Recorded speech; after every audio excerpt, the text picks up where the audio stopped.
Chapter 6: The Safety Valve in Handling Complaints. Most people trying to win others to win their way of thinking do too much talking themselves. Let the other people talk themselves out. They know more about their business and problems than you do. So ask them questions. Let them tell you a few things. If you disagree with them, you may be tempted to interrupt. But don't. It is dangerous. They won't pay attention to you while they still have a lot of ideas of their own crying for expression. So listen patiently and with an open mind. Be sincere about it. Encourage them to express their ideas fully. Does this policy pay in business? Let's see. Here is the story of a sales representative who was forced to try it. One of the largest automobile manufacturers in the United States was negotiating for a year's requirements of upholstery fabrics. Three important manufacturers had worked up fabrics in simple bodies. These had all been inspected by the executives of the motor company. A notice had been sent to each manufacturer saying that on a certain day, a representative from each supplier would be given an opportunity to make a final plea for the contract. GBR, a representative of one manufacturer, arrived in town with a severe attack of laryngitis. When it came my turn to meet the executives in conference, Mr. R said, as he related the story before one of my classes, I had lost my voice. I could hardly whisper. I was ushered into a room and found myself face to face with the textile engineer, the purchasing agent, the director of sales, and the president of the company. I stood up and made a valiant effort to speak, but I couldn't do anything more than squeak. They were all seated around a table, so I wrote on a pad of paper, Gentlemen, I have lost my voice. I am speechless. I'll do the talking for you, the president said. He did. He exhibited my samples and praised their good points. A lively discussion arose around the merits of my goods, and the president, since he was talking for me, took the position I would have had during the discussion.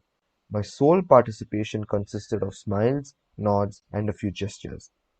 As a result of this unique conference, I was awarded the contract, which called for over 500,000 yards of upholstery fabrics at an aggregate value of $1,600,000, the biggest order I had ever received. I know I would have lost the contract if I hadn't lost my voice, because I had the wrong idea about the whole proposition. I discovered, quite by accident, how richly it sometimes pays to let the other person do the talking. Letting the other person do the talking helps in family situations as well as in business. Barbara Wilson's relationship with her daughter, Laurie, was deteriorating rapidly. Laurie, who had been a quiet, complacent child, had grown into an uncooperative, sometimes belligerent teenager. Mrs. Wilson lectured her, threatened her, and punished her, but all to no avail. One day, Mrs. Wilson told one of our classes, I just gave up.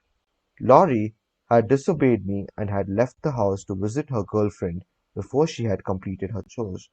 When she returned, I was about to scream at her for the 10,000th time, but I just didn't have the strength to do it. I just looked at her and said sadly, Why, Laurie, why? Laurie noted my condition and in a calm voice asked, Do you really want to know? I nodded, and Laurie told me, first hesitantly, and then it all flowed out. I had never listened to her. I was always telling her to do this or that. When she wanted to tell me her thoughts, feelings, ideas, I interrupted with more orders. I began to realize that she needed me not as a bossy mother, but as a confidant, an outlet for all her confusion about growing up. And all I had been doing was talking when I should have been listening. I never heard her. From that time on, I let her do all the talking she wanted. She tells me what is on her mind, and our relationship has improved immeasurably. She is again a cooperative person. A large advertisement appeared on the financial page of a New York newspaper, calling for a person with unusual ability and experience. Charles T. Cubelis answered the advertisement, sending his reply to a box number. A few days later, he was invited by letter to call for an interview. Before he called, he spent hours in Wall Street finding out everything possible about the person who had founded the business. During the interview, he remarked, I should be mighty proud to be associated with an organization with a record like yours. I understand you started 28 years ago with nothing but desk room and one stenographer. Is that true? Almost every successful person likes to reminisce about his early struggles. This man was no exception. He talked for a long time about how he had started with $450 in cash and an original idea. He told how he had fought against discouragement and battled against ridicule, working Sundays and holidays 12 to 16 hours a day.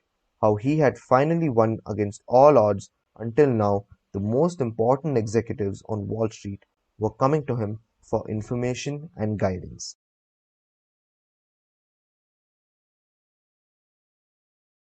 He was proud of such a record. He had a right to be, and he had a splendid time telling about it. Finally, he questioned Mr. Cubelis briefly about his experience, then called in one of his vice presidents and said, I think this is the person we are looking for. Mr. Cubelis had taken the trouble to find out about the accomplishments of his prospective employer. He showed an interest in the other person and his problems. He encouraged the other person to do most of the talking and made a favorable impression. Roy G. Bradley of Sacramento, California, had the opposite problem. He listened as a good prospect for a sales position, talked himself into a job with Bradley's firm, Roy reported.